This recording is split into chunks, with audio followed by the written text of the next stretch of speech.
I'm Bear McCreary, the composer for Dark Void, and we're here at the Warner Brothers scoring stage, recording orchestra for the game score. I've been into film and game music as long as I can remember. It's basically all I've ever wanted to do. The film music that really inspired me in the early days, Empire Strikes Back, but also Back to the Future and a lot of Danny Elfman's works, Beetlejuice, Pee-wee's Big Adventure, stuff even before Batman. These are things that really caught my ear.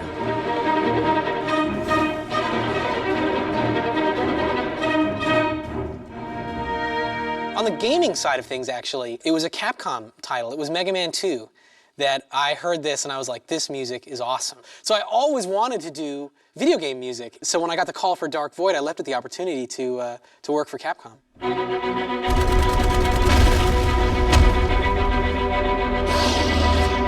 The music for Dark Void is an interesting departure for me. I think that in sci-fi realms, my work has become quite well known because of how different it is. I score Battlestar Galactica with a lot of taiko drums.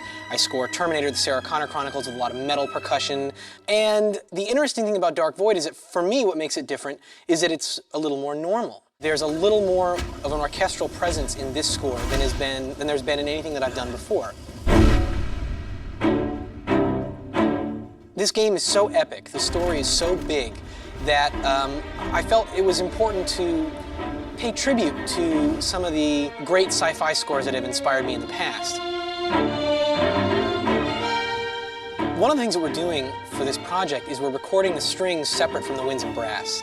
The main reason we're doing this is to make the music more adaptable. What we're doing is we're taking my compositions and we're cutting them up into individual little modules, say 15 to 20 seconds worth.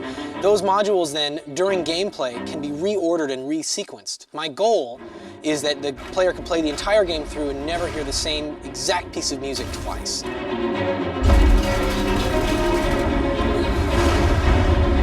I wanted to make it unfamiliar, because part of my issue as I play games is you get so familiar with the music that by the time you get into the third or fourth hour, the music has just become something to listen to while you're playing the game. It might as well be System of a Down or Britney Spears or anything, it doesn't matter. It's not making it tense because you're familiar with it.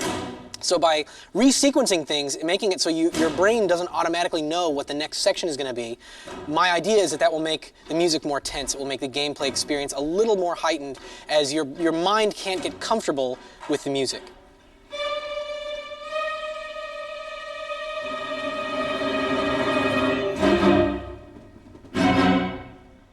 The most fun part of the game is obviously getting to fly, and so among our initial discussions was to come up with music for when you're flying and music for when you're on the ground. It was a great idea in theory.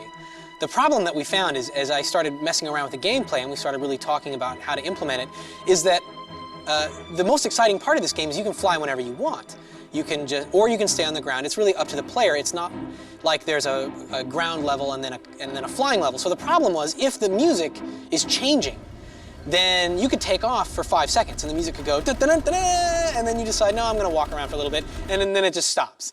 So we realized that approach really wouldn't work. In general, then, my approach was to write music for levels where you would probably be flying, or music for levels where you'd probably be on foot. But again, the fun part of it is that it's completely up to the player.